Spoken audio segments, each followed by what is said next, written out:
৬০ দিনের সম্ভাব্য যুদ্ধবিরতি মার্কিন মধ্যস্থতায় ইসরায়েল ইতিমধ্যেই এই কাঠামোর সম্মতি দিয়েছে, আর হামাস ইতিবাচক মনোভাব তা নিয়ে আলোচনা করেছে।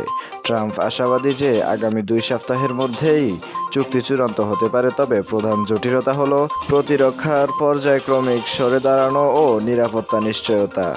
বন্দী ও বন্দীদের বিনিময় সূচি এবং তালিকা চূড়ান্ত, মানবিক সাহায্য ও অবকাঠামো পুনর্গঠনের ভূমিকা, যেটি অবলুপ্ত এজেন্টদের মাধ্যমে সম্পাদিত হবে। প্রথম পর্যায়ে ১০ ইসরায়েলি জামিনের বদলে বেশ কয়েক শত পাক বন্দীর অবমুক্তি।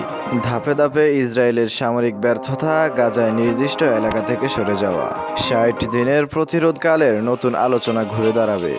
ব্লকেড ও জলবায়ুর কারণে গাজার শিশুদের মধ্যে ক্ষুধার্ত বাচ্চার সংখ্যা ৬৬,০০০ ছড়িয়েছে। এই নিয়ে গত ৩ মাসে প্রায় ৩ গুণ বৃদ্ধি দেখা গেছে। পারমাণবিক লাল রেখার উপর আবারও ইরানের শীর্ষস্থানীয় দফতর আবারও তার পারমাণবিক কার্যক্রম জোরদার করার ঘোষণা দিয়েছে, নামিয়ে দিয়েছে IAEA তদন্তকারীদের। ফলে পারমাণবিক আলোচনার পুনরায় সুর নষ্ট হচ্ছে।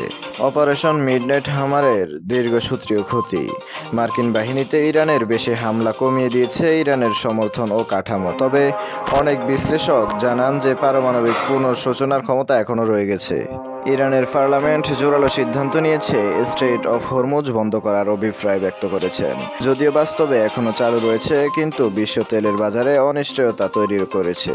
ইউরোপীয় E3 শান্তির প্রচেষ্টা চালিয়েছে, কিন্তু ইরানের দ্বারা বন্ধ ইউরোপীয় দিব্যি মার্কিন সিদ্ধান্ত থেকে বিচ্ছিন্ন হচ্ছে। অপারেশন রেঞ্জ রাইডার চালু রয়েছে, হুথি সংগঠনকে আস্তাগুলোতে নিয়ন্ত্রণে রাখার লক্ষ্যে বর্তমানে নির্দিষ্ট পরিমাণ অবস্থায় স্থিতিশীলতা দিচ্ছে। হুথিদের টেল আবিব বিমানবন্দরে ক্ষেপণাস্ত্র হামলা কখনো সফলভাবে রক্ষা না হওয়ায় ৮ জন আহত, ফলে উত্তেজনা বৃদ্ধি পায়। ৬০ দিনের যুদ্ধবিরতি সঠিক সম্পাদন ঘটল কিনা সেটা, এবং তা বন্ধ হলে পুনর্বিস্তার বা শান্তি আলোচনায় কি ভূমিকা প্রদান করে। আজকের মধ্যপ্রাচ্যে উদ্বেগজনক ও সংবেদনশীল, যেখানে মানবিক বিপর্যয়ের পাশে পারমাণবিক ও রাজনৈতিক বিপদে সন্নিহিততা রয়েছে।